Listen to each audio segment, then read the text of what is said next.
Hello, my name is Vance Smith. I'm the president of Freedom First Society. Appreciate the opportunity to be here with you and to make this presentation. The name of the presentation is Congress, Just Vote the Constitution. Does that sound like an obvious thing that we would want Congress to just vote the Constitution? Well, the problem is it's not obvious, and the problem is that's not what's happening. A little bit about me. I've been involved in the freedom fight, we call it that, for a number of years. I guess we go back into the early 1960s. In the city I lived, there was a forum where they had conservative speakers. I listened to a number of those speakers. Some of them included Ezra Taft Benson, who was the former Secretary of Agriculture. I heard Cleon Skousen. I heard a man named Robert Welch. And Robert Welch, I was so impressed because he not only discussed problems, he discussed the solution to the problems. And that impressed me clear back in the 1960s. Now, over the last many years, and I'm talking many, many years, I've had the privilege of speaking in a lot of schools, a lot of high schools and colleges. And when I go into that kind of an environment, I'll say that I'm here representing an organization. And I'm hoping that before I leave today, I'm going to be able to teach you or leave you with something that you didn't know before I came here, that you're not going to learn from the textbook given you, or that your teacher's not going to share with you. So I will say to the students, before you ask me questions about the organization I represent, let me ask you some questions to find out if there's a need for me, if there's something I can share with you that you didn't already know. So we start talking about principles. And the principles I'm most concerned about are the principles of the Constitution of the United States. Those basic principles. If we're in trouble today, then is it because we're not upholding those principles? Now think about that for a moment. The name of this presentation is Congress Just Vote the Constitution. In reality, 535 individuals go back to Washington. 435 in the House, 100 in the Senate. And they all put their hand on a Bible and raise their right hand, and they swear an oath, don't they? They swear to God to uphold the Constitution. Well, the question each of us ask is, do they? Are they upholding the Constitution? No. They are not upholding the Constitution. Okay, and we're concerned about it. Whose fault is it if they don't uphold the Constitution? The election. Well, we can say it's theirs, but in reality, it's ours, just as much. We have to understand these principles, and so in order to expect them to uphold those principles, we need to know them. So again, in that classroom setting with these students, I'll say, let me ask you first a few questions. So my first questions to the students would be, can you tell me the source of your rights? Can you tell me where you get your rights, your freedoms, and your liberties from? I won't get the right answer. But what answer do you think I will get? Government. Government. That's most often the first answer. Is that a scary answer? Yeah. Yeah. Obviously, if government can give us rights, government can take them away. So consequently, we hope that's not the correct answer for our country. But just stop for a moment and think about the other nations of the world. Where do their rights come from? Are they saying anything different? If you go back anciently, we know that the people living in various countries of the world had the rights given them by their kings or potentates or dictators, right? So they had the rights of the divine rights of the kings. If the king said they had the right to worship as they would, they got that right. But if another king came along and said, no, you'll all have to worship the religion I believe in, then that right was taken from them. They had the divine rights of the kings. This is a principle, kind of an important principle. So that's not the right answer, and then I'll ask and I'll get other answers. And what's another incorrect answer I might get? Constitution? Yeah, someone will say, the Constitution of the United States. That seems like a pretty safe thing to say, right? Well, reality is that the Constitution is this wonderful document that is put together by these great and inspired men for the purpose of protecting our rights. But where do the rights come from? And then one of the students sitting near the front, you'll almost hear the wheels churning in their head, and they'll say, okay, Thomas Jefferson said in the Declaration of Independence that they were unalienable rights given us by our divine. And then they look at you like, I don't think I'm supposed to say this here in school, but do you mean God? And you say, yeah, you see, that's so important, isn't it? Our whole nation was founded upon the principles that rights come from God. That wasn't unique with the Founding Fathers.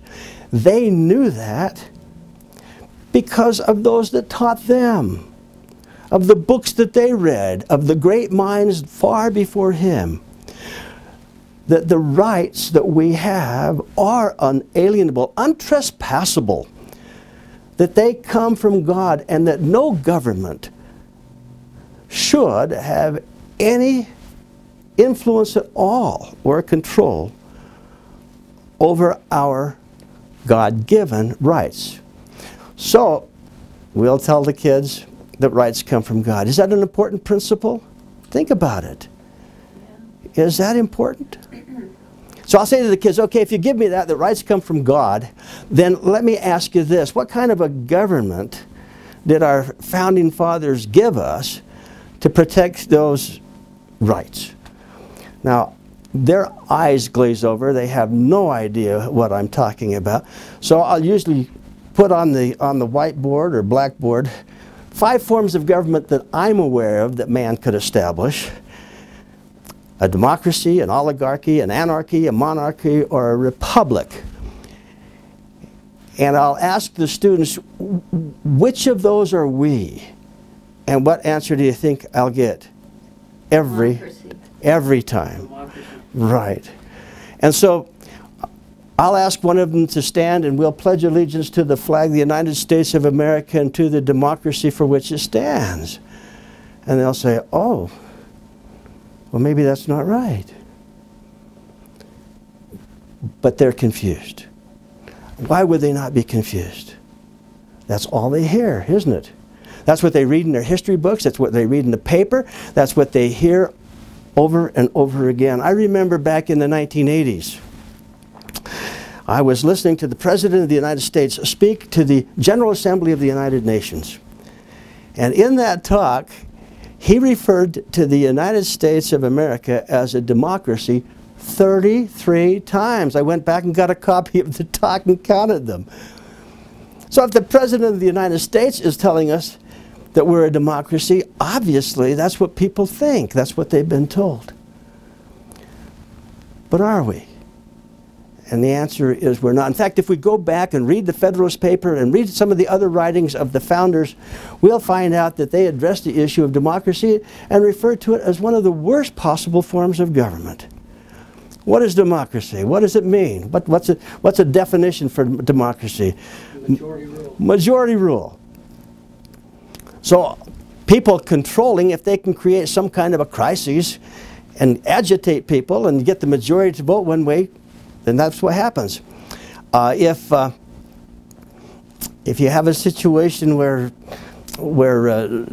someone has done something wrong, and you have a mob that thinks that person should hang, and that person who hasn't been proven guilty doesn't think he should hang, but what's going to happen in a democracy? He's going to hang. The majority rule. So you create that excitement. So the Founding Fathers said, no, we don't want a democracy, we want a republic. And what's a republic? A republic is a government of law. How much law? Enough law to protect our God-given rights. And that's all. That's the purpose of a republic. Again, these are just principles. Principles that if we understand, we can act with knowledge when it comes to sending people to Washington who are swearing an oath to uphold the Constitution. Correct? Here's an example of the Constitution. James Madison was the architect of the Constitution, and he wrote the Bill of Rights. And there was a lot of discussion amongst the founders about having the Bill of Rights, because they were concerned if you start enumerating rights, defining them, where do you end? So there was some discussion, but they ended up, as we know, with 10 of the First Amendments, the Bill of Rights. Now, Madison, who was the architect of that, said this of the Constitution: the House of Representatives cannot only refuse, but they alone can propose the supplies requisite for the support of government. They, in a word, hold the purse, that powerful instrument for reducing all the overgrown prerogatives of the other branches of government. What did he say? If the President of the United States, who didn't have any kind of executive authorities or whatever executive actions and so forth back in his day, but if a president comes along and says, we're going to send billions of dollars over here and billions of dollars over there, and we're going to throw billions of dollars at this, or if the Senate passes legislation to have huge amounts of government for whatever purposes, according to the Constitution, Madison says, the House of Representatives can say, go ahead and do that. Go ahead and pass all those things you want. The problem is we're not going to pay for it. You see, we control the purse strings, and we're not going to pay for it. Madison goes on to say, this power over the purse may in fact be regarded as the most complete and effectual weapon with which any constitution can arm the immediate representatives of the people. You see, those in the House of Representatives, they're representing us. That's why they're elected every 2 years, so that we make sure that they're representing the people. For obtaining a redress of every grievance and for carrying into effect every just and salutary measure. Now, there's a lot of voices out there. In fact, we're even hearing it from conservatives on national television and national radio and others saying, we've got to have a balanced budget amendment. Well, why would we have to have a balanced budget amendment? That's an amendment to our Constitution. Is someone suggesting there's something wrong with our Constitution, so it needs to be fixed? Or can we go back to reading the Constitution and, as Madison says, applying the principles? The House of Representatives already has the authority to balance the budget. They can do it tomorrow. They have the constitutional authority to do it. Why aren't they doing it? Because the people at home don't understand these correct principles. And they're not insisting that those who go to Washington actually uphold the Constitution. Now, the Bill of Rights, let's talk about that for a moment, was a great example of restricting government, right? A lot of people don't understand that. These are principles once again. Restricting and controlling government. How do they read?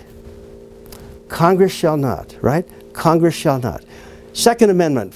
A lot of people really hold on to the Second Amendment. Congress shall not, or government shall not interfere with our rights to keep and bear arms, right?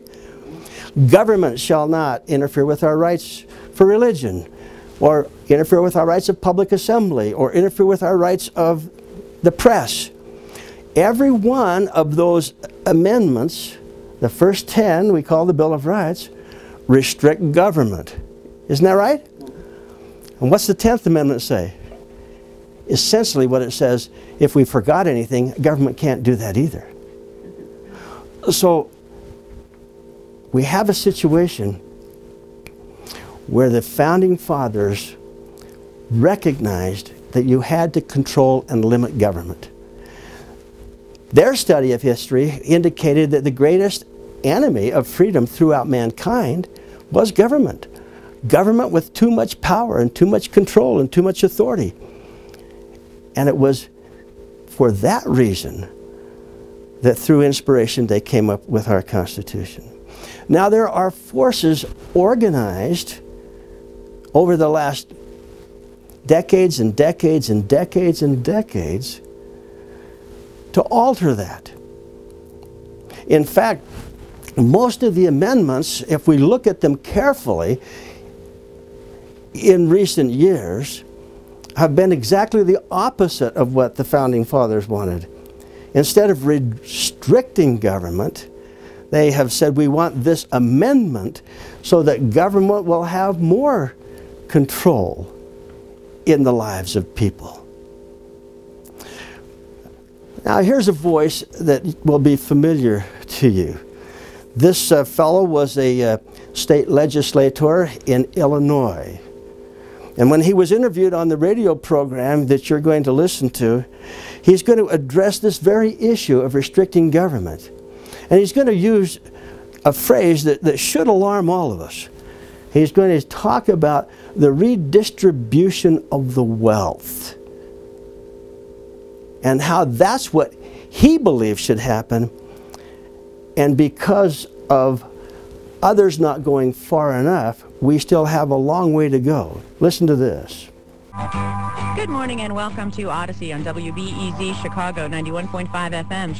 And we're joined by Barack Obama, who is Illinois State Senator from the 13th District and a senior lecturer in the law school at the University of Chicago. You know, if you look at the victories and failures of the civil rights movement and its litigation strategy in the court, I think where it succeeded was to vest formal rights in previously dispossessed peoples, so that I would now have the right to vote. I would now be able to sit at a lunch counter and order, and as long as I could pay for it, I'd be okay.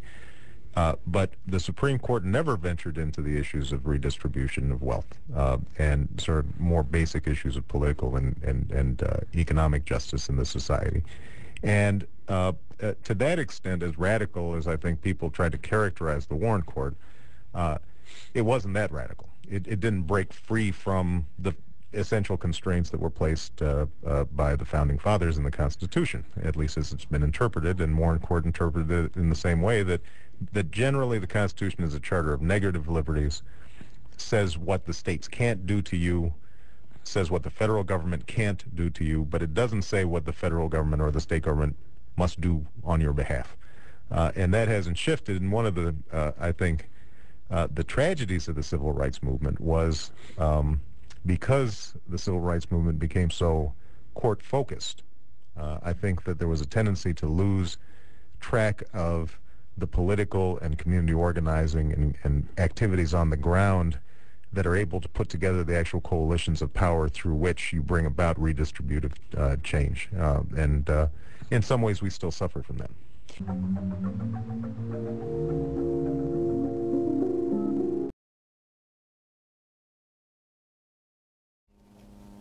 So what did we just hear?